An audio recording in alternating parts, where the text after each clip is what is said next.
Kung sa tingin mo ang Pilipinas ay narito lang para pahingahan ng mundo, nagkakamali ka. Ngayon, ang mundo ay dumadalo upang matuto mula sa Pilipinas. Isang gabi, isang 7 minutong clip sa BBC, ang sumabog na parang kidlat.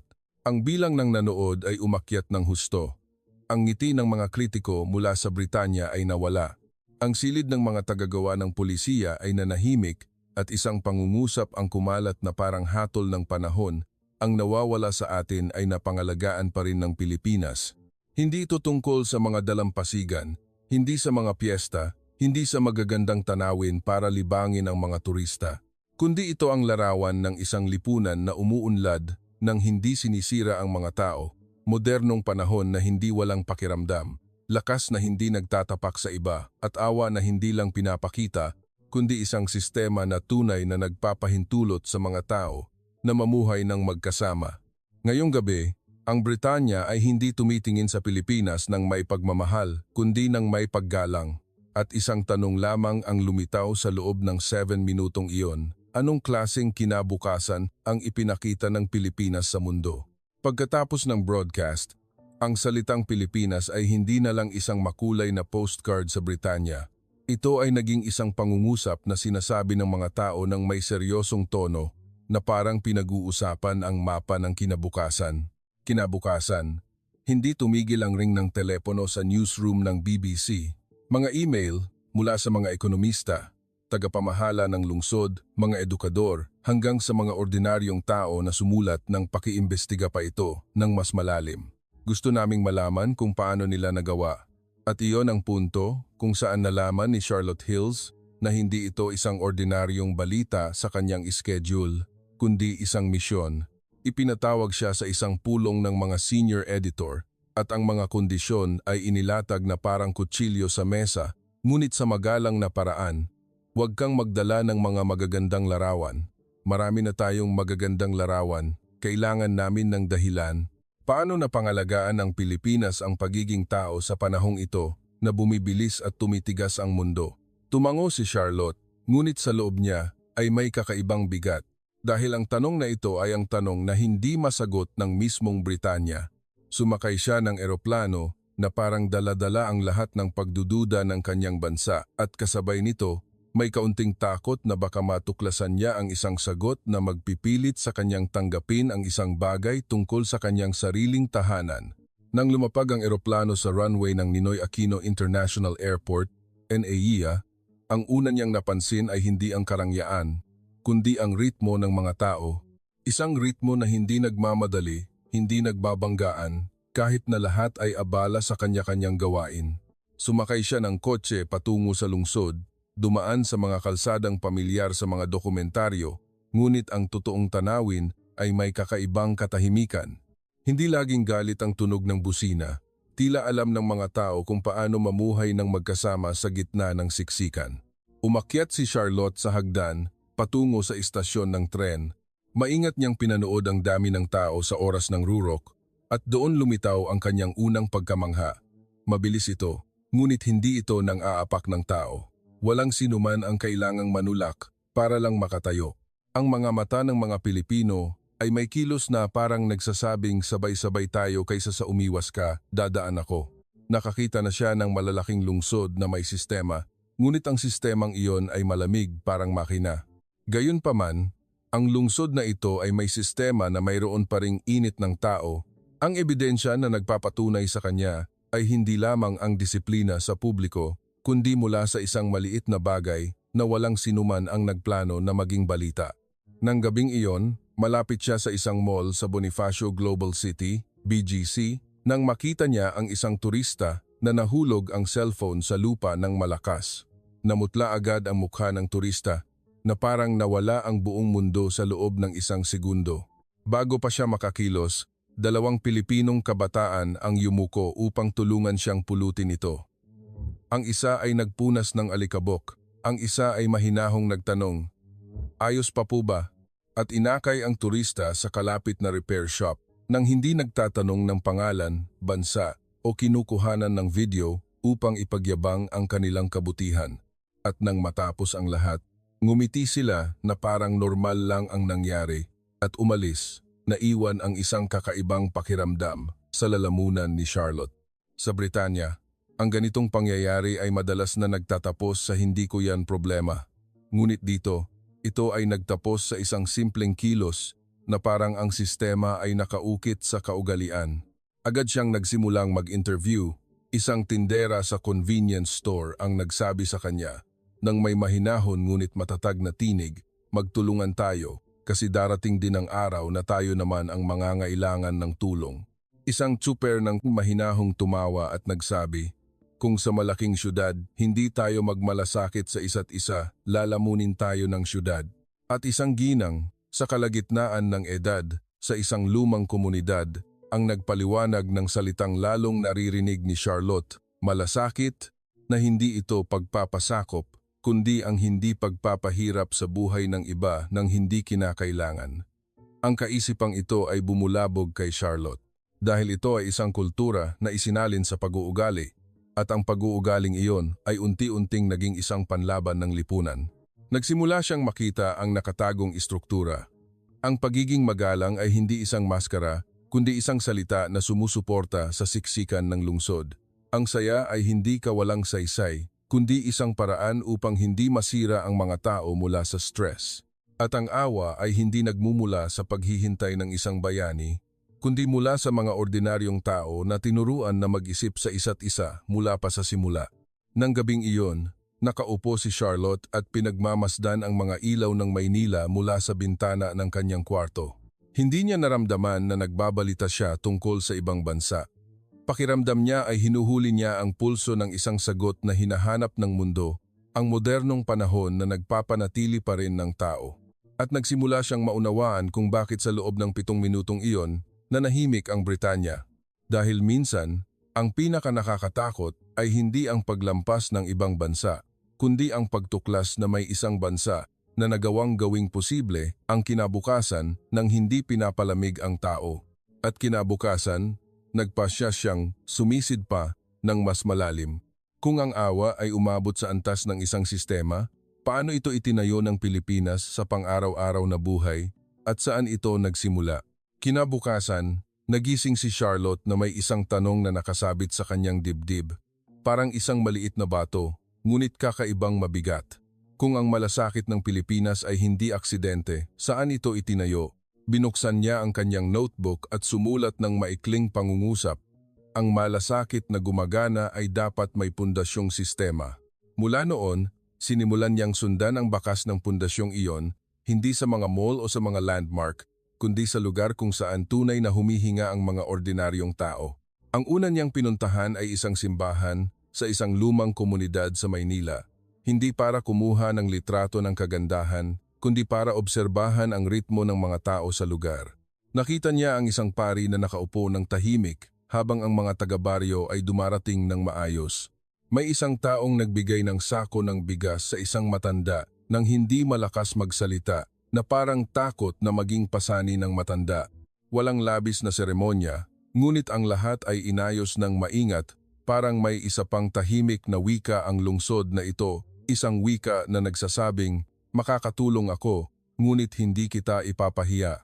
Lumapit siya upang kausapin ang isang babae na nasa huling bahagi ng 50s na nag-aayos ng gamit. Sumagot siya ng maikli, magtulungan po muna tayo para mapanatili ang kapayapaan ng bayan. Ang salitang bayan sa bibig ng Pilipino ay hindi tunog opisyal, kundi tunog na nangangahulugang tayong lahat. Mula sa simbahan, nagpunta siya sa isang paaralan sa isang urbanong lugar na may proyekto para sa mga bata na magkasamang maglinis at mag-alaga ng lugar. Inakay siya ng guro sa mga silid-aralan kung saan tahimik na inayos ng mga bata ang kanilang mga mesa, kinuha ang basura at nagbahagi ng mga gawain. Walang nag-aanunsyo ng bayani, walang sino man ang nakakuha ng medalya. Isang bata ang tumingala at ngumiti at nagsabing, pag malinis po ang kwarto, nakakagaan sa loob. Nagulat si Charlotte sa salitang nakakagaan sa loob dahil sa Britanya, sanay siya sa mga salitang tulad ng karapatan, tungkulin, kahusayan, ngunit hindi sanay na gawin ang tama dahil maganda sa pakiramdam. Mahinahong tumawa ang guro at nagpaliwanag.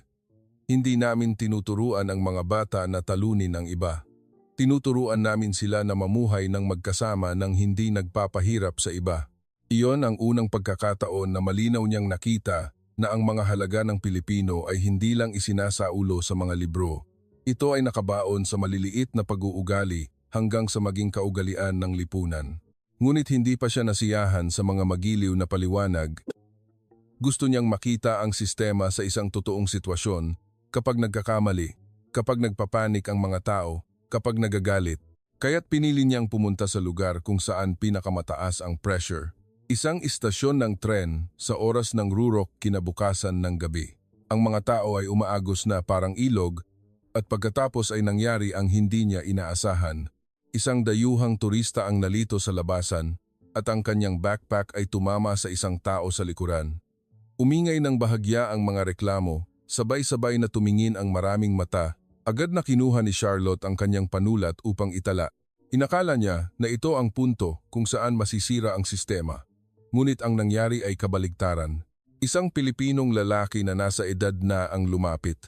Hindi siya nang away, hindi siya nagsermon, bahagya siyang yumuko at mahinahong nagsabi, "Ayos lang po, dito po ang daan." Pagkatapos, itinuro niya ang karatula na nagpapakita ng direksyon ng ruta at bumalik upang humingi ng paumanhin sa taong nabangga. Nang may tinig na agad na nagpababa ng tensyon, ang taong malapit ng magreklamo ay unti-unting nanahimik, na parang ang kanyang damdamin ay natanggap bago pa umapaw. Nakita ni Charlotte ang isang mahalagang bagay. Ang pamamahala ng hidwaan sa Pilipinas ay hindi ang pagpilit sa tao na talunin, kundi ang pagpatay ng apoy bago masunog ang bahay.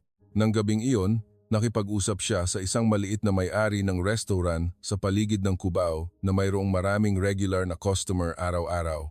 Direkta ang sabi ng may-ari, "Maganda ang serbisyo, hindi dahil gusto namin ng tip, kundi dahil gusto naming umuwi ang mga tao na may magandang pakiramdam." Ikinuwento niya na kung ang customer ay maghihintay ng lampas sa oras, may lalapit upang ipaalam, hindi para magdahilan, kundi para hindi maramdaman ng customer na napabayaan sila. Ito ay isang sistema sa antas ng maliliit na negosyo na nagpapahintulot sa mga tao na hindi mag-ipon ng galit nang hindi kinakailangan. Nagsimula nang makita ni Charlotte ng mas malinaw ang mga piraso. Ang simbahan ay nagtanim ng malasakit nang hindi nagpapahiya. Ang paaralan ay nagtanim ng responsibilidad na nagbibigay ng kapayapaan ng kalooban. Ang lungsod ay nagtanim ng kasanayan upang pawiin ang tensyon bago ito sumabog. At ang negosyo ay nagtanim ng serbisyo na nakasentro sa damdamin ng tao. Ang lahat ng ito ay hindi magagandang salita lamang, kundi mekanismo na nagpapahintulot sa lipunan na umandar ng hindi dinudurog ang mga tao. At pagkatapos, dumating ang pinakamahalagang sandali ng araw nang hindi sinasadya. Habang pabalik sa hotel, natuklasan ni Charlotte na nawala niya ang kanyang bag na naglalaman ng mahahalagang dokumento. Huminto siya sa gitna ng daan, bumagsak ang puso na parang nilamig ang dugo sa isang kisap mata. Ang headline sa kanyang isip ay umikot, BBC reporter, nawawalan ng dokumento sa ibang bansa. Halos sumigaw siya, ngunit ang boses niya ay nanatili sa lalamunan. Sa panahong karamihan ng mga tao ay mag-iisip sa kanilang sarili muna, nakita niya ang isang security guard sa harap ng gusali na lumapit at nagtanong ng may mahinahon na boses, "May hinahanap po ba kayo?" Hindi siya nagtanong ng paulit-ulit. Tumawag siya upang makipag-ugnayan sa information desk. Binuksan ang CCTV ayon sa proseso at pinayuhan siyang mag-ulat sa information counter. At ang mahalaga, sinabi niya ang isang pangungusap na halos nagpaiyak kay Charlotte, "Kalma lang po, tulungan tayong hanapin." Hindi ito isang magandang pampalubag loob, kundi isang pahayag na hindi ka nag-iisa. Hindi nagtagal, na ibalik ang kanyang bag ng isang cleaner na nakapulot at nag-abot nito ayon sa sistema.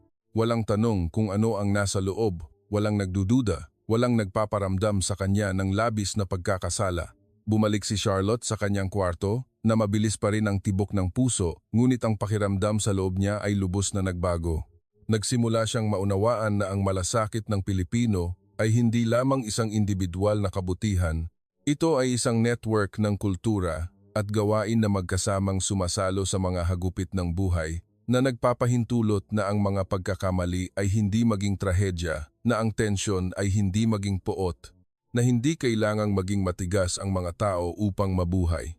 At nang tumingin siya sa labas ng bintana, nakita niya ang Maynila na maliwanag pa rin at nalaman niya na ang susunod na tanong na kailangan niyang hanapin ay hindi kung may malasakit ba ang Pilipinas, kundi paano ginawa ng Pilipinas ang malasakit na isang kakayahan ng bansa. At dito, ang kwento ay magiging mas malalim kaysa sa inakala niya. Kinabukasan, hindi na naghanap ng mga kapansine-pansing eksena si Charlotte. Naghanap siya ng istruktura. Dahil ngayon, sigurado siya na kung tunay na gumagana ang malasakit ng Pilipino, may isang bagay na sumusuporta dito, hindi lamang ang mabuting puso ng isang tao. Nagsimula siya sa lugar na tila pinakapainip para sa isang gumagawa ng dokumentaryo, isang sentro ng serbisyo ng publiko ng lungsod. Isang ordinaryong air-conditioned room, mga mesa na nakahanay, mga karatula ng proseso na nakakabit sa dingding. Ngunit ang nakakuha ng kanyang pansin ay ang tinig ng opisyal. Hindi ito tinig ng isang taong nagmamadali sa pila, kundi tinig ng isang taong nag-aakay sa tao sa gitna ng pagsubok. Isang lalaki na nasa edad na tila bagong nakipagtalo sa buhay, ang lumapit at nagtanong tungkol sa dokumento ng may mainit na ulo. Hindi siya sinagot ng pagalit ng opisyal, hindi rin siya ipinahiya sa harap ng ibang tao. Nakita niya ang opisyal na bahagyang yumuko, binaba ang boses at mahinahong nagsabi, "Ayos lang po, tutulungan ko po kayo, unti-unti nating ayusin." Pagkatapos, napansin niya ang kamay ng opisyal na sistematikong nag-aayos ng papel na parang sinanay na sa pinakamagulong sitwasyon ay dapat gawing simple ang proseso para sa taong stressed. Agad na isinulat ni Charlotte ang salitang binawasan ang kahihiyan sa kanyang notebook. Dahil sa maraming bansa, madalas na ang sistema ang nananalo sa tao. Ngunit dito, ang sistema ay tila dinisenyo upang umalalay sa tao sa panahong pinakamahina sila. Mula sa sentro ng serbisyo, nagpunta siya sa isang maliit na klinika ng komunidad na konektado sa isang network ng mga lokal na volunteer. Hindi siya nakakita ng magarbong eksena, kundi isang tahimik at matatag na tanawin. Isang babaeng volunteer ang may hawak na folder, naglalakad papasok sa bahay ng isang matanda, kinukuha ang blood pressure at nagtatanong ng mga sintomas ng may maiikling pangungusap na tila mas kamag-anak kaysa sa isang tungkulin. "Ayos po ba ang tulog niyo nitong mga nakaraang araw? Nakakakain po ba kayo?" At ang mas ikinagulat ni Charlotte ay ang bawat tanong ay may kasamang pagtatala at sistematikong pagpapasa ng impormasyon. Kinausap niya ang pinuno ng team ng volunteer. Hindi binanggit ng babae ang tungkol sa mga kabutihang lumulutang. Binanggit niya ang schedule ng pagdalaw, ulat ng mga sintomas, at pakikipag-ugnayan sa mga nurse na parang ito ang network na nagtatahi sa lungsod upang hindi ito masira. Hindi po dapat naghihintay ang mga matatanda na magkasakit ng malubha bago pumunta sa ospital. Inaalagaan po natin sila habang nakakalakad at nakakapagsalita pa. Ang salitang aalagaan sa kanyang bibig ay hindi romantisado, kundi may tunog ng responsibilidad. Pakiramdam ni Charlotte ay nakita niya ang isa pang layer ng sagot. Hindi lang may malasakit ang Pilipinas. Mayroon itong sistema ng pagbabantay sa mga mahihina na nagpapahintulot na walang sinuman ang maiiwan. Nang hapon na iyon, nagsimulang umitim ang kalangitan. Mabilis at malakas ang ulan sa Maynila na parang may nagbuhos ng timba mula sa langit. Nag-alok ang team na bumalik sa hotel, ngunit hiniling ni Charlotte na obserbahan ang trabaho ng komunidad sa panahon ng matinding ulan. Dinala siya sa isang maliit na coordination point ng distrito na may plano para sa mga lugar na binabaha. Nakita niya ang mga opisyal ng barangay na nakatayo kasama ang isang volunteer ng komunidad.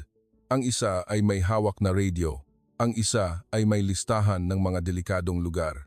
Walang sigawan, walang magulong pagmamadali, ngunit lahat ay mabilis kumilos ng may ritmo at ang nakamamangha ay ang kanilang kilos sa mga tao. Hindi nag-uutos kundi nagtuturo ng daan. Isang lalaki ang nag-aakay ng motorsiklo sa baha at nadulas, halos matumba. Agad na lumapit ang opisyal upang alalayan, nagsabing, "Mag-ingat po kayo, malalim po dito." At inakay ang lalaki sa isang mas ligtas na daan. Tiningnan ni Charlotte ang eksenang iyon at pakiramdam niya ay napiga ang kanyang puso dahil ito ay kaligtasang pang-emosyonal na nangyari kasabay ng kaligtasang pisikal nang hindi kinakailangang ipahayag na gumagawa sila ng kabutihan. Nang gabing iyon, pinag-isipan niya ang lahat ng kanyang nakita. Nagsimula siyang maunawaan na pinanatili ng Pilipinas ang anyo ng malasakit sa pamamagitan ng 3 layer na mahigpit na magkasama. Ang unang layer ay ang kultura na ayaw magpahiya. Ang pangalawang layer ay ang pamantayan ng trabaho na nagtuturo sa mga tao na magsilbi upang bawasan ang tensyon, hindi para dagdagan ito. Ang pangatlong layer ay ang network ng komunidad na nagpapahintulot na ang gobyerno ay hindi isang malaking higante na malayo, kundi isang kamay na naaabot sa pamamagitan ng mga ordinaryong tao. Binuksan ni Charlotte ang kanyang laptop at sinimulang i-type ang unang pangungusap ng kanyang bagong ulat. Hindi niya isinulat na ang Pilipinas ay kaibig-ibig. Isinulat niya na ang Pilipinas ay lumikha ng isang sistema na nagpapahintulot sa mga tao na mamuhay ng magkasama nang hindi nasisira at huminto siya sandali. Dahil sa sandaling lumabas ang salitang ito sa screen, nalaman niya na kapag ito ay na-broadcast sa Britanya, hindi lamang ito isang papuri sa Pilipinas, kundi isang matalim na tanong na babalik sa kanyang sariling tahanan. Handa na ba ang Britanya na lumikha ng isang matatag na lipunan nang hindi pinapatigas ang puso ng mga tao? Alam ni Charlotte na kung ikukwento niya ang kwento ng Pilipinas mula sa Maynila lamang, hahanapin pa rin ng mga Briton ang paraan upang bawasan ito sa isang larawan lamang ng tourist city na may mga magalang na tao. Kaya kinabukasan, isinara niya ang kanyang laptop, iniligpit ang kanyang kamera at naglakbay patungo sa probinsya upang maghanap ng mas mabigat na sagot. Isang sagot na makakatayo kahit walang neon lights, walang tren, walang dating paglalarawan. Pinili niya ang isang bayan na hindi nakalagay sa mga magarbong poster, kundi isang bayan na tinatawag ng mga Pilipino na tunay na pwedeng tirhan. At habang tumatakbo ang sasakyan sa malawak na bukirin, ang amoy ng lumang ulan na tuyo sa lupa ay dahan-dahang umamoy. Pakiramdam niya ay papalapit siya sa puso ng bansa kaysa sa puso ng balita. Ang unang eksena na nagpatahimik sa kanya ay isang maliit na sentro ng komunidad na nagtutulungan sa pagitan ng lokal na pamahalaan at isang grupo ng mga volunteer. Hindi ito isang lugar na malakas magsalita ng inobasyon, kundi isang lugar kung saan ang inobasyon ay ginawang ordinaryo. Nakita niya ang isang iskediul ng trabaho na nakasabit ng maayos sa dingding, may listahan ng mga matatanda na kailangang subaybayan, may plano sa pagharap sa matinding ulan, may paraan ng koordinasyon sa klinika at rescue units. At may isang sulok na tila napakaliit para maging balita, isang sulok kung saan naghahanda ng pagkain ang mga tao sa komunidad para sa mga pamilya na hindi pa handa. Sinabi sa kanya ng isang tao na, "Hindi kami naghihintay na mangyari ang malaking problema bago kami magtulungan. Nagtutulungan kami nang hindi kailangan humingi ng tulong." Ang pangungusap na ito ay tumagos sa kanyang puso. Dahil sa Britanya, maraming tao ang kailangang patunayan ang kanilang paghihirap bago makatanggap ng tulong. Ngunit dito, ang tulong ay inihanda na parang normal na bahagi ng lipunan. Pagkatapos, kinausap niya ang isang social entrepreneur na nagtatag ng isang maliit na negosyo upang sanayin ang mga nawalan ng landas sa edukasyon. Hindi niya binanggit ang tagumpay sa numero. Binanggit niya muna ang tungkol sa dignidad. Kung ang tao ay nakakaramdam ng halaga, hindi niya sasaktan ang kanyang sarili at hindi niya sasaktan ang lipunan, aniya. Pagkatapos, ipinakita niya kay Charlotte ang isang simpleng sistema ng pagtuturo na malinaw. May mga mentor, may mga proseso, may pagkakataong magkamali nang hindi ipinapahiya. Kahit na magkamali, hindi sila hinuhusgahan bilang isang bigong tao. Isinulat ni Charlotte ang salitang magbigay ng pagkakataon na may pagninilay-nilay dahil ito ay isa pang layer ng sagot. Ang malasakit na walang sistema ay maaaring maging pansamantalang awa, ngunit ang malasakit na may sistema ay ang tunay na pagtulong sa tao na makatayo.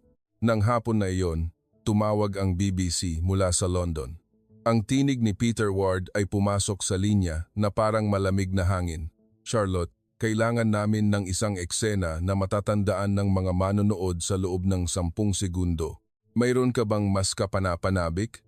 Dahan-dahang ipinikit niya ang kanyang mga mata bago sumagot, "Meron ako, ngunit hindi ito ang iniisip mo." Sinabi niya kay Peter na hindi ito isang dokumentaryo, na kailangang manghuli ng mga nakakagulat na eksena araw-araw. Ito ay isang tanong para sa kinabukasan ng Britanya. Kung ipaparamdam natin sa mga tao na sila ay napabayaan, hindi tayo mananalo sa anumang bagay, gaano man kataas ang GDP. Nanahimik sandali si Peter. Alam ni Charlotte na isinasakripisyo niya ang kanyang karera dahil sa kanyang pagiging matigas ang ulo, ngunit sa loob niya ay kakaibang kalmado. Dahil ang Pilipinas na nakita niya ay hindi nagturo sa kanya na magsalita ng mas malakas. Tinuruan siya nitong magsalita ng mas direkta ng hindi nananakit ng iba. At pagkatapos, dumating ang pinakamahalagang sandali ng araw nang hindi niya pinlano. Habang pabalik sa kanyang tinutuluyan, nagkaroon ng maliit na aksidente malapit sa palengke. Nahulog ang motorsiklo at nasaktan ang tuhod ng nagmamaneho. May kaunting dugo, ngunit namutla ang mukha nito dahil sa gulat. Hindi nagpanik ang mga tao sa paligid. Hindi sila nagmamadali na parang gustong ipahiya ang nasaktan. Walang sumisigaw ng live, walang nagtataas ng cellphone sa itaas ng ulo. Isang babaeng nagtitinda ang agad na kumuha ng malinis na tela. Ang isa naman ay nagbakante ng espasyo.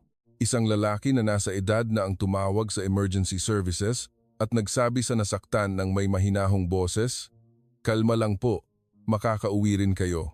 Ito ay isang bilis na hindi nagmamadali, isang kaayusan na hindi mapilit, at isang malasakit na hindi kailangan ng manonood.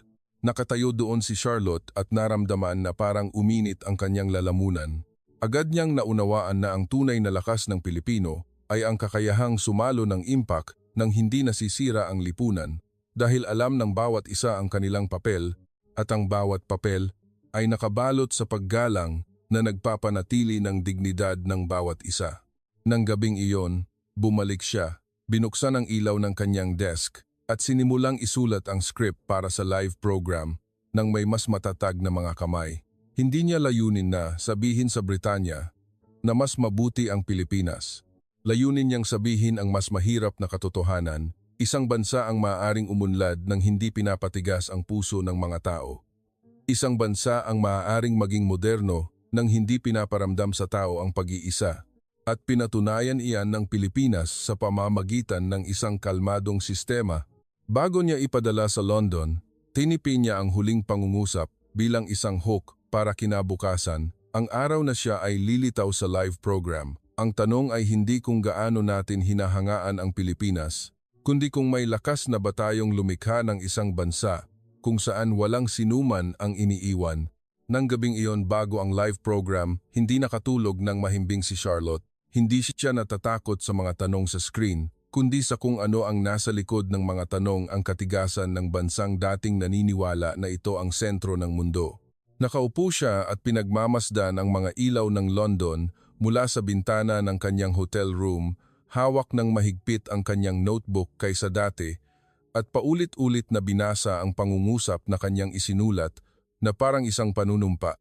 Ang pag-unlad na nag-iisa sa tao ay hindi tagumpay. Kinabukasan, pumasok siya sa studio ng BBC ng may kalmadong mukha, ngunit ang kanyang puso ay parang may hawak na baso ng tubig na puno, isang maliit na pagyanig lamang ay bubuhos. At alam niya na sa programang iyon ng gabi, kailangan niyang magsalita ng matalim upang mayayanig ang buong silid, ngunit kailangan din niyang magsalita ng may lambot upang hindi masira ang sinuman. Dahil ang itinuro sa kanya ng Pilipinas ay ang katotohanan, ay maaaring maging mabigat nang hindi kinakailangang maging malupit. Nang umilaw ang studio, nagsimula ang host sa isang pangungusap na tila magalang ngunit may nakatagong talim, ang 70-minutong clip tungkol sa Pilipinas, bakit ito nagpatunog sa Britanya ng ganito. At pagkatapos ay nag-cut ang camera kay Peter Ward, nakasandal sa kanyang upuan na parang isang nagko-control sa laro. Ngumiti siya ng bahagya. Baka tayo ay labis na busog. Gusto lang ng mga manonood ang isang mainit na larawan. Ang Pilipinas ay isang kaaya-ayang lugar para magbakasyon, ngunit maaari ba itong maging isang tunay na modelo? Isang mahinang tawanan ang lumutang sa studio na parang isang panangga sa katotohanan. Hindi nagmadali si Charlotte na sumagot. Tinitigan niya ng direkta ang kamera at dahan-dahang nagsabi, ang salitang kaibig-ibig ay isang bitag dahil ginagawa nitong hindi natin napapansin Ang sistemang tunay na nagpapahintulot sa kanilang lipunan na umiral, nagtaas ng kilay ang host. Sistema? Ano ang ibig mong sabihin? Huminga ng malalim si Charlotte na parang kinukuha ang lakas mula sa mga larawang kanyang nakita bilang enerhiya at nagsimulang magkwento. Hindi sa wika ng turismo, kundi sa wika ng isang taong nakakita ng ebidensya gamit ang kanyang sariling mga mata. Kinuwento niya ang tungkol sa opisyal ng lungsod na pinamahalaan ang galit ng mamamayan sa pamamagitan ng isang kilos na hindi nagpahiya. Kinuwento niya ang tungkol sa mga estudyante na tinuruan na maging responsable sa kanilang espasyo nang hindi kailangang hintayin ang utos. Kinuwento niya ang tungkol sa mga volunteer ng komunidad na proaktibong nagtatrabaho sa mga mahihina na parang ito ang dugo ng pampublikong sistema. At huminto siya sandali bago sabihin ang pangungusap na nagpatahimik sa buong silid. Hindi ginagawa ng Pilipinas na maging mas mabuti ang mga tao sa pamamagitan ng pagpilit sa kanila. Ginagawa nitong mas mabuti ang mga tao dahil ang lipunan ay dinisenyo upang magtulungan bilang isang normal na bagay. Sinubukan ni Peter na putulin ang usapan, ngunit ang lahat ng ito ay bahagi pa rin ng individual na kultura. Dahan-dahang umiling si Charlotte, hindi, ang kultura ay ugat, ngunit ang sistema ay istruktura. Kung ang malasakit ay walang istruktura, ito ay umiiral lamang kapag maganda ang pakiramdam ng mga tao. Ngunit sa Pilipinas, nakita ko ang malasakit na gumagana kapag stressed ang mga tao, kapag may emergency, kapag karaniwang magkakasira ang lipunan. Hindi niya binanggit ang labis na bilang ng mga lugar. Binanggit niya ang ritmo ng mabilis ngunit magalang na pagtulong, ang pamamahala na hindi nagpapanik ngunit hindi hinahayaan ang sinuman na mag-isa. Direktang nagtanong ang host, ano ngayon ang aral para sa Britanya?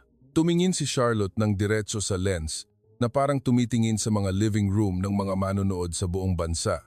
Ang aral ay mali ang ating pagsukat ng pag-unlad sa mahabang panahon.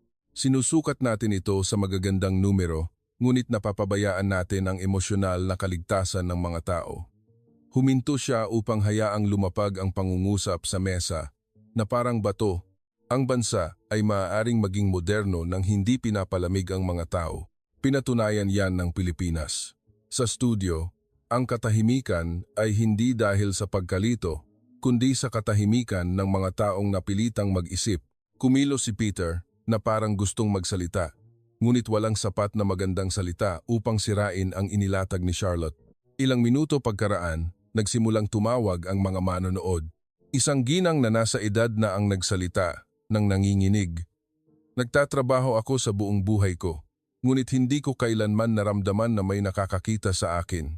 Pinakinggan ko kayo at umiyak ako. Isang binata ang maikling nagsabi, kung nagawa ng Pilipinas, bakit hindi natin magawa? Sumabog ang social media sa isang pangungusap na paulit-ulit na shinare. Ang pag-unlad na nag-iisa sa tao ay hindi tagumpay. At sa sandaling iyon, nalaman ni Charlotte na nangyari na. Ang pambansang usapan ay inangat mula sa antas ng gusto o hindi gusto patungo sa antas ng anong klaseng bansa tayo magiging. Pagkatapos ng program, lumabas siya ng studio. Muli siyang nag-vibrate ang telepono, isang mensahe mula sa isang opisyal sa polisiya na hindi niya kailanman nakilala. Isang linya lamang ang kanyang tinipe, ngunit mas mabigat kaysa sa anumang gantimpala. Gusto kong kausapin ka bukas. Kailangan nating magsimula muli. Tiningnan niya ang mensahe sandali. Huminga ng malalim na parang matagal nang may daladalang mabigat at ngayon lang nabitawan. At sa kanyang isip, naisip niya ang Pilipinas hindi bilang isang bansang pinupuri, kundi bilang isang salamin na nagpapahintulot sa Britanya na makita ang sarili nito ng malinaw na hindi makakatakas. Mula ngayong gabi, ang kuwentong ito ay hindi magtatapos sa isang programa, kundi magbubukas ng pinto sa pinakamalaking tanong ng panahon. Makakalikha ba tayo ng isang lipunan na umuunlad nang hindi iniiwan ang puso ng tao sa likuran? Kinabukasan, hindi nagbago ang kulay ng London, ngunit ang kapaligiran ay parang may nasira sa hangin. Hindi tunog ng pagsabog ng galit, kundi tunog ng katahimikan na nagsisimulang mag-isip. Ang mga pahayagan ay may headlines tungkol sa Pilipinas sa isang hindi pamilyar na anggulo. Ang ilang pahayagan ay gumamit ng salitang aral, ang ilan ay salamin, at sa social media, Seryosong nagtatalo ang mga tao, hindi tulad ng dati. Ang mga dating nangungutya na ito ay isang mainit na clip lang ay nagsimulang magtanong, bakit hindi tayo nakakaramdam ng ganoong init sa ating sariling tahanan? Binasa ni Charlotte ang mga komento nang hindi ngumingiti, hindi natutuwa na siya ay sikat. Pakiramdam niya ay itinulak lamang niya ang isang pinto upang makita ng bansa kung ano ang nakatago sa likod nito at ngayon, kailangan ng lahat na magpasya kung papasok sila o isasara itong muli. Ang tawag mula sa loob ng pamahalaan ay tumunog bago pa mag 10 a.m. Ito ay isang paanyaya na maikli ngunit matatag. Maaari ba tayong mag-usap ngayon? Ang pulong na pinasukan niya ay walang ilaw ng studio. Ito ay isang simpleng silid, may mainit na kape, mga folder ng dokumento at mga taong mukhang pagod sa pagsuporta sa bansa ng matagal. May mga tagapayo ng gobyerno, mga opisyal ng munisipyo, mga akademiko sa larangan ng lipunan at mga tao mula sa sektor ng pampublikong serbisyo. Lahat sila ay tumingin kay Charlotte sa iisang paraan. Hindi bilang isang mamamahayag, kundi bilang isang saksi na bagong dating mula sa isang bansa, dala ang ebidensya na mayroon pa ring pagpipilian ng mundo. Ang unang nagbukas ng paksa ay direkta. Kung nagawa ng Pilipinas, ano ang maaari nating kopyahin? Ang salitang kopyahin ay nagpahintulot kay Charlotte na bahagyang itaas ang kanyang kamay, na parang humihinto sa isang kaisipan na magdadala sa maling direksyon. Kung magsisimula tayo sa pagkopya, mabibigo tayo, aniya, nang hindi malakas, ngunit malinaw. Hindi natin maaaring kopyahin ang mga simbahan, kopyahin ang mga salita, kopyahin ang mga pag-uugali, at hindi rin natin dapat gawin. Ngunit maaari nating matutunan ang prinsipyo na nagpapahintulot sa kanilang sistema na mapanatili ang mga tao. Agad na sumagot ang isa pa, iyan ang kanilang kultura. Hindi katulad ng Britanya, tumango si Charlotte. Oo, hindi katulad. At iyon ang dahilan kung bakit kailangan nating i-adapt, hindi kopyahin. Ang pagtatalo ay nagsimulang uminit. Ang isang panig ay gusto ng mabilis na hakbang na agad na maipapasa sa media. Ang isa pang panig ay tiningnan ito bilang isang panaginip lamang sa totoong mundo. Nakaupo si Charlotte at nakikinig na parang nakikinig sa alon ng dagat at dahan-dahang inilatag ang kanyang nakita mula sa Pilipinas. Isa-isa, hindi niya binanggit ang mga lugar. Binanggit niya ang mekanismo. Binanggit niya ang serbisyo na nagpapababa ng kahihiyan ng mamamayan. Binanggit niya ang sistema ng komunidad na nagpapahintulot na ang gobyerno ay hindi malayo. Binanggit niya ang paraan ng pagpawi ng tensyon bago ito maging puot. At binanggit niya ang emosyonal na kaligtasan na tiningnan bilang bahagi ng pampublikong kaligtasan, hindi isang luho. Hindi nagtutulungan ang mga Pilipino dahil inutusan silang maging mabuti, aniya, kundi dahil ang kanilang lipunan ay ginawang madali ang pagtulong at ginawang tahimik na masama ang hindi pagtulong nang hindi ipinapahiya. Sumandal ang isang tagapayo at nagtanong ng may tinig na parang gusto ng isang sagot lamang. Sa madaling salita, ano ang gusto mong gawin namin? Nanahimik si Charlotte sandali bago magtanong pabalik ng isang tanong na nagpatahimik sa buong silid. Kapag nagdidisenyo kayo ng sistema, nagdidisenyo ba kayo upang manalo sa mga numero o upang hindi maramdaman ng mga tao na sila ay walang halaga? Walang sumagot agad. Dahil ang tanong na ito ay hindi tungkol sa budget, kundi tungkol sa moralidad ng pulisiya. Ito ay tungkol sa kung ano ang pipiliin ng bansang ito na maging. Dahan-dahang ibinaba ng isang tao ang kanyang panulat. Ang isa pa ay bumuntong hininga na parang tinatanggap ang katotohanan na matagal nang iniiwasan. Magaling tayo sa pagsukat ng mga numero, ngunit hindi magaling sa pagsukat ng puso, mahinang sabi ng isang tao. At ang pangungusap na iyon ay lumutang sa gitna ng silid na parang isang bandila na itinaas ng hindi sinasadya. Matapos ang isang mahabang katahimikan, agad na nagbago ang direksyon ng usapan. Hindi na kung paano kopyahin ang Pilipinas, kundi kung paano lumikha ng sariling sistema na mas makatao. Pinag-usapan ang tungkol sa maliliit na pilot project sa antas ng munisipalidad, mga sentro ng serbisyo ng publiko, na nakasentro sa komunikasyon na hindi nagpapahiya sa tao. Mga sistema ng volunteer ng komunidad na magiliw na nag-uugnay ng impormasyon sa kalusugan sa mga pampublikong ahensya. pagsasanay sa mga frontliner upang pamahalaan ang galit sa pamamagitan ng isang kilos na nagpapababa ng tensyon, at bagong pagsukat ng resulta na hindi lamang bilis o kahusayan, kundi kasama ang tiwala ng publiko. Hindi pumalakpak si Charlotte, hindi siya ngumiti ng malaki. Pakiramdam niya ay nakita niya ang maliliit na buto na inilagay sa lupa, at sa isang pagkakataon sa kanyang buhay bilang mamamahayag, nakita niya ang balita na naging aksyon. Nang lumabas siya ng gusali, muling nag-vibrate ang telepono. Sa pagkakataong ito, isang mensahe mula sa isang Pilipinong kanyang in-interview noon sa probinsya. Isang pangungusap lamang ang mensahe, sa Ingles na may tono ng Pilipino. "Thank you for telling our story with respect, Charlotte." Binasa ni Charlotte iyon at naramdaman na parang may bumara sa kanyang lalamunan. Dahil sa mundo ng balita, madalas gamitin ng mga tao ang kuwento ng iba bilang raw material, ngunit tinuruan siya ng Pilipinas ng isa pang bagay. Ang isang magandang kuwento ay hindi ang pagnanakaw ng kabutihan ng iba upang maging ating ilaw. Ito ay ang pagpapadala ng ilaw na iyon pabalik sa mundo upang makita ng walang pagbaluktot. At sa sandaling iyon, naunawaan niya na ang tunay na pagbabago ay nagsisimula sa respeto, hindi sa kaguluhan. Tumingin siya sa kalangitan ng London na kulay abo pa rin, ngunit sa loob niya ay may nadagdag na kulay, ang kulay ng posibilidad. At alam niya na ang kuwentong ito ay lalakad pa ng malayo kaysa sa isang ulat, dahil kapag ang isang bansa ay nagsimulang magtanong sa sarili ng may katapatan, nagsisimula na itong magbago kahit na hindi pa nakikita ang resulta kinabukasan. Pagkatapos ng pulong na isinara ang pinto sa London, lumabas si Charlotte na may pinakakakaibang pakiramdam sa kanyang buhay bilang mamamahayag. Hindi niya naramdaman na nanalo siya sa sinuman, ngunit tila napilitan siyang maging tapat sa tanong na matagal na niyang iniiwasan. Ang trabaho ba ng balita ay dapat lang magbigay alam sa mundo o dapat nitong pagbutihin ang mundo? Huminto siya sa sidewalk, pinagmamasdan ang mga taong dumadaan na parang mabilis na agos ng tubig at naisip ang ritmo na kanyang nakita sa Pilipinas. Ang ritmo kung saan mabilis ang mga tao nang hindi nagtatapakan. Ang ritmo kung saan mabilis ang sistema nang hindi pinapatigas ang puso. Agad niyang nalaman na ang kuwentong ito ay lulunok na sa kanyang personal na buhay dahil hindi lamang ito paggawa ng ulat, kundi pagbabago ng paraan ng pagtingin sa tao. Ngunit sa sandaling nagsimulang maging seryoso ang usapan sa Britanya, dumating ang pagtutol na parang anino. Ang ilang matitigas na media ay nag-headline nang may panunukso na Charlotte na huhumaling sa ibang bansa.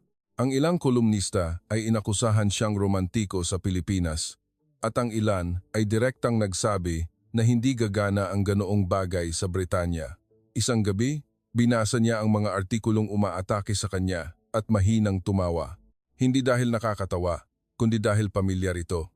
Ito ang lumang mekanismo ng isang lipunan na natatakot na tanggapin ang sarili nitong mga pagkukulang. Mas madali ang pagtanggi kaysa sa pagbabago, at ang paggawa ng magagandang bagay na parang isang ideal ay isang paraan upang isara ang pinto nang hindi kinakailangang tanggapin na bukas ang pinto noon. Hindi sumagot si Charlotte ng may galit. Sumagot siya sa itinuro sa kanya ng Pilipinas, ang isang katahimikan na hindi umatras. Nagpadala siya ng mensahe sa producer na gagawa siya ng full-length na dokumentaryo, hindi maikling clip, hindi mabilis na edited report. Kailangan niyang bumalik sa Pilipinas upang kunin ang huling sagot. Dahil ang hindi pa naiintindihan ng mga Briton ay hindi ang larawan ng pagtulong, kundi ang mas malalim na tanong. Bakit nagagawa ng mga Pilipino ang mga bagay na iyon araw-araw nang walang nanonood? Ilang linggo pagkaraan, bumalik siya sa Pilipinas. Sa pagkakataong ito, hindi siya dumating bilang isang mamamahayag na humuhuli ng issue. Dumating siya bilang isang taong humihingi ng katotohanan.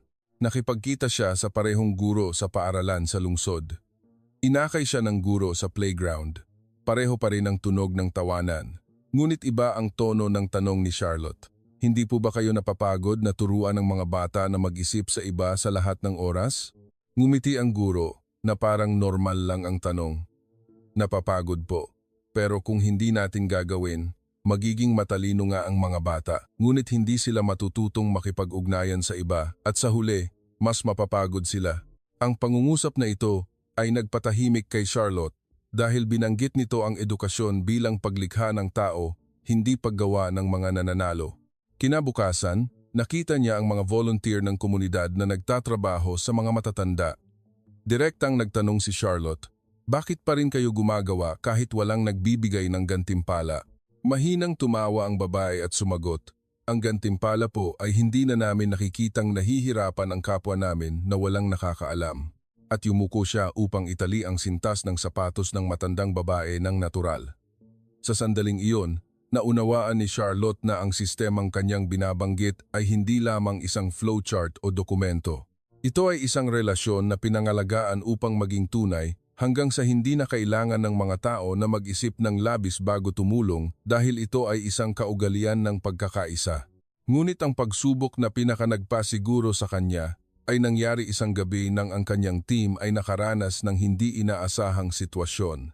Nawala ang isang mahalagang kagamitan sa pagkuha ng video habang naglalakbay. Nakita niya ang maputlang mukha ng kanyang team na parang masisira. Ang pag-aalala ng mga nagtatrabaho sa balita ay malakas na parang lubid na nakapulupot sa leeg. At iyon ang sandali na gusto niyang makita ang sagot sa isang tunay na tensyonadong sitwasyon. Nagulat siya sa coordination point. Ang Pilipinong tumanggap ng ulat ay hindi niya pinakiramdam na nagkasala. Hindi nagsabi ng, "Bakit hindi kayo nag-iingat?" Sinabi lang niya, "Kalma lang po, tulungan tayong hanapin." At nagsimulang magtrabaho na parang may sistema sa kamay. Tumawag siya upang makipag-ugnayan sa mga checkpoint, inobserbahan ang ruta na dapat balikan, at may isang nag-abot ng tubig sa kanyang team na parang alam na ang takot ay nagpapababa ng enerhiya. Hindi nagtagal, naibalik ang kagamitan sa pamamagitan ng isang proseso na walang drama, walang pagbanggit ng pangalan, walang paggawa ng utang na loob. Nakatayo si Charlotte at nakaramdam ng init sa kanyang dibdib dahil hindi ito paulit-ulit na aksidente, kundi isang pattern. Nang gabing iyon, habang ina-edit niya ang footage, nakatanggap siya ng email mula sa isang Britong manonood, isang nurse na nasa edad 40 ang sumulat ng mas mahaba kaysa sa inaasahan. Sinabi niya na pagkatapos ng programa ni Charlotte, sinubukan niyang kausapin ang mga pasyente nang may tinig na hindi sila pinapahiya at ang resulta ay tumigil ang mga pasyente sa pagtutol sa paggamot. Tinapos niya ang email sa isang pangungusap na nagpaluha kay Charlotte. "Hindi ko alam kung ano ang itinuturo sa atin ng Pilipinas hanggang sa ikinuwento mo, ngunit ngayon alam ko na ang malasakit ay hindi kahinaan, kundi isang kasanayan." Inilagay ni Charlotte ang kanyang kamay sa keyboard at nanahimik ng matagal dahil kinumpirma ng sulat na iyon ang kanyang matagal ng hinala. Ang tamang kwento ay maaaring tunay na magbago ng pag-uugali kahit isang tao lang ay mahalaga. Itinipin niya ang pambungad na pangungusap ng full-length na dokumentaryo sa screen at hinayaan itong manatili na parang isang panunumpa. Hindi tayo tinuruan ng Pilipinas na hangaan sila, kundi tinuruan tayo nitong maglakas loob na baguhin ang ating sariling direksyon. At alam niya na kapag na-broadcast ang dokumentaryong ito, magiging mas matindi ang pagtatalo, mas malakas ang pagtutol, ngunit alam din niya na hindi na siya ang dating siya.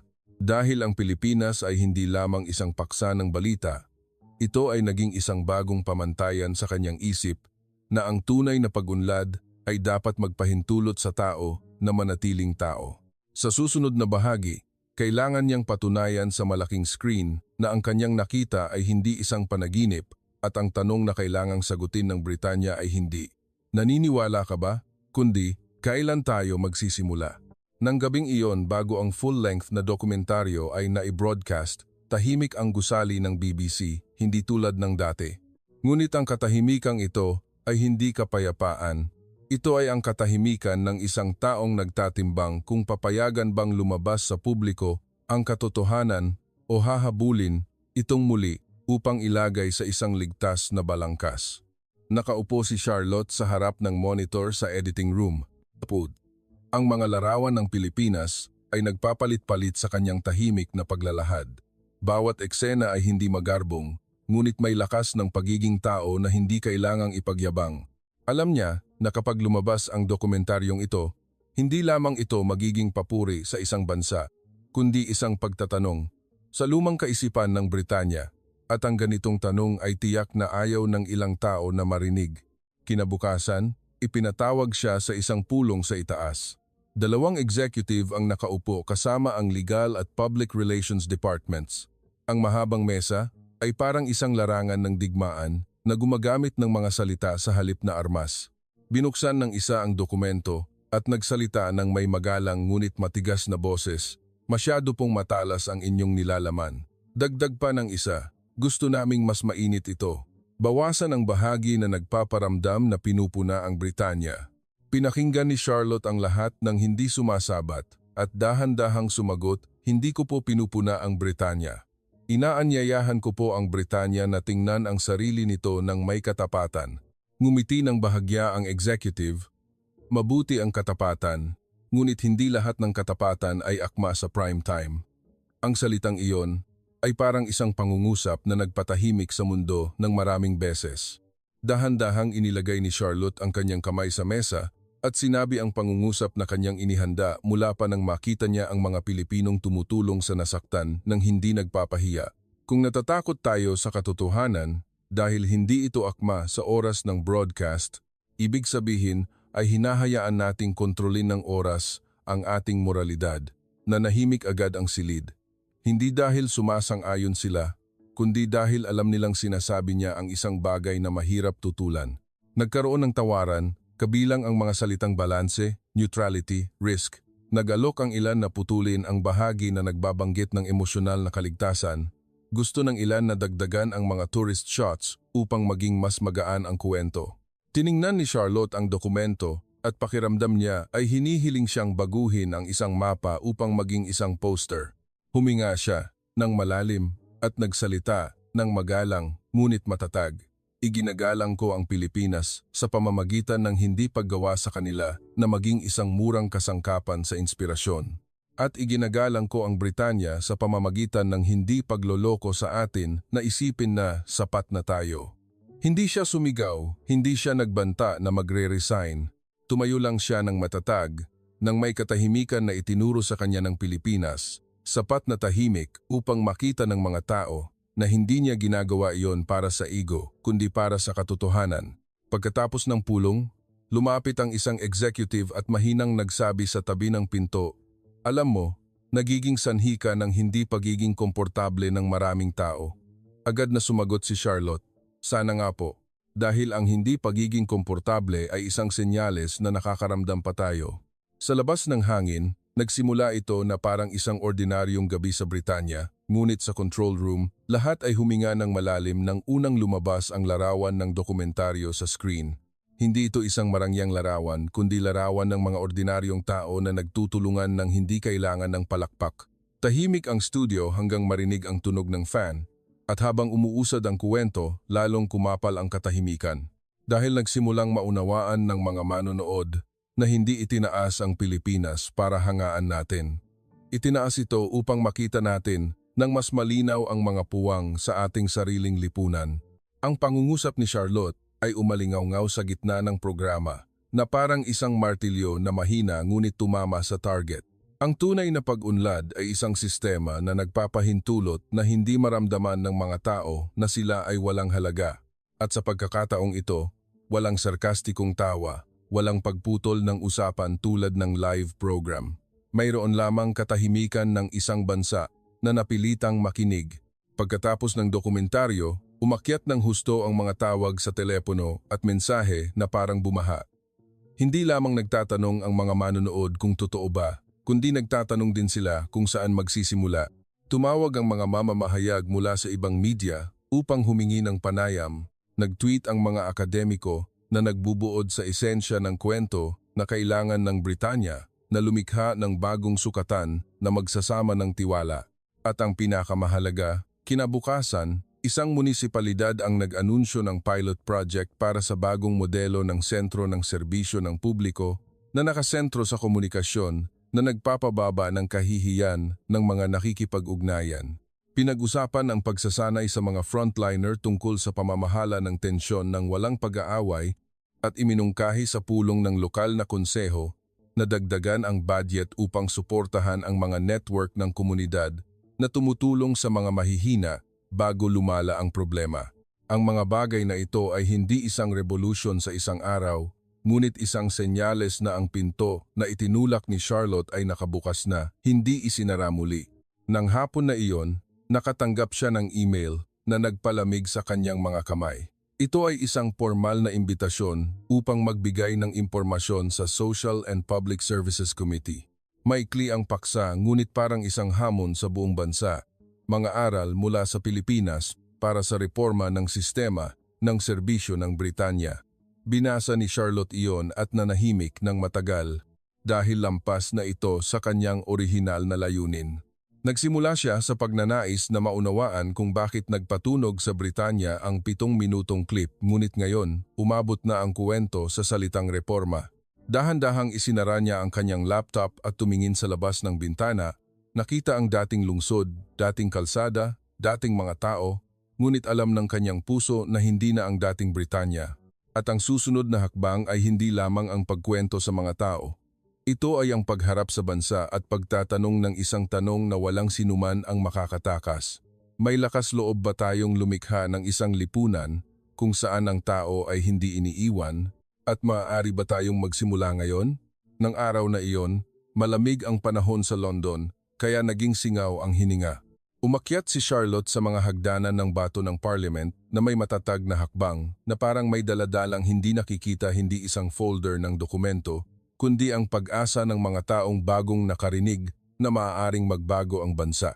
Nakatayo ang mga mamamahayag na parang kawan ng ibon. Hindi na siya tinitingnan ng mga matang iyon na parang ordinaryong tao, kundi parang simbolo. At ang mga simbolo sa Britanya ay madalas na pinupunit-punit sa iba't ibang direksyon hanggang sa masira.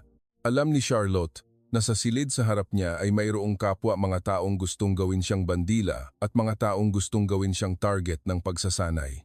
Nang bumukas ang pinto ng komite, ang tunog ng mga gumagalaw na upuan, ang pagpalit ng mga pahina, at ang bulong ng mga katulong ay naging ritmo na parang isang mahinang tambol. Umupo si Charlotte sa harap ng mga kinatawan. Iba-iba ang kanilang mga mukha. Ang ilan ay tunay na interesado, ang ilan ay nagdududa, ang ilan ay tila naghanda ng mga tanong upang siya ay magmukhang nangarap. Nagsimula ang tagapangulo sa formal na tinig. Miss Charlotte Hills, inimbitahan kayo dito upang ipaliwanag ang inyong tinatawag na mga aral mula sa Pilipinas para sa sistema ng pampublikong serbisyo ng Britanya. Tumango siya at dahan-dahang binuksan ang kanyang folder. Ngunit ang unang salita na lumabas sa kanyang bibig ay hindi nagsimula sa estatistika. Nagsimula ito sa katotohanan na maaaring hindi magustuhan ng mga nasa silid. Hindi po ako narito upang sabihin na kailangan nating maging tulad ng Pilipinas, malinaw niyang sabi. Narito ako upang sabihin na maaari tayong lumikha ng isang sistema na nagpapahintulot na hindi maramdaman ng mga tao na sila ay walang halaga at ipinakita sa akin ng Pilipinas na posible ito. Nanahimik sandali ang silid. Nagsalita siya sa isang wika na hindi nagpukaw ng damdamin, hindi umaatake, ngunit hindi rin sumusuko. Binanggit niya ang 3 layer na prinsipyo na kanyang nakita, ang serbisyo na nagpapanatili ng dignidad ng mga tao, ang paggawa sa komunidad bilang ugat ng gobyerno, at ang pagsasanay sa mga frontliner upang pamahalaan ang tensyon ng may seryosong paggalang. Ang ganoong paggalang ay hindi pagsuko, diin niya. Ito ay isang teknik upang hindi hayaang maging poot ang galit at ang poot ay maging pagkakawatak-watak. Agad na itinaas ng isang kinatawan ang kanyang kamay. Matigas ang tono. Hindi ba kayo labis na nagpupuri sa Pilipinas? Lahat ng bansa ay may problema. Nagbebenta ba kayo ng magandang larawan sa mamamayan ng Britanya? Kung noong nakaraang gabi, maaaring sumagot siya ng matalas tulad ng isang mamamahayag. Ngunit ngayon, sumagot siya ng may katahimikan ng isang taong dumaan na sa Pilipinas. Oo, lahat ng bansa ay may problema, kabilang ang Pilipinas. Hindi ko kailanman tinanggihan iyon. Ngunit ang mahalagang tanong ay, sa panahong pinakamahina ang mga tao, ang ating sistema ba ay nagpaparamdam sa kanila na sila ay pasanin o nagpaparamdam sa kanila na sila ay tao? Huminto siya upang hayaang lumapag ang tanong sa mesa. Hindi ako nagbebenta ng magandang larawan. Nagbebenta ako ng lakas loob na baguhin ang sistema upang maramdaman ng mga tao na sila ay mahalaga. Sumingit ang isa pa. At gaano karaming pera ang kailangan nating gamitin upang magkaroon ng ganoong resulta? Ngumiti ng bahagya si Charlotte. Hindi ngiti ng panunukso, kundi ngiti ng isang taong alam na ang tanong ay lumihis na sa punto. Kailangan ng pera ang ilang bagay. Ngunit maraming bagay ang gumagamit ng kilos, ng pagsasanay, at ng bagong sukatan.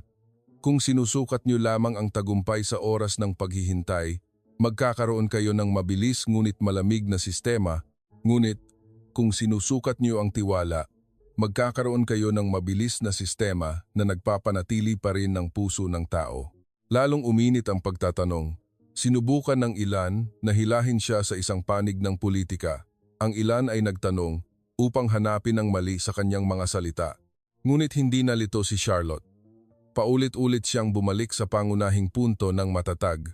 Hindi Pilipinas, hindi Britanya, kundi tao. Hindi natin kailangan maghintay sa anumang bansa, aniya.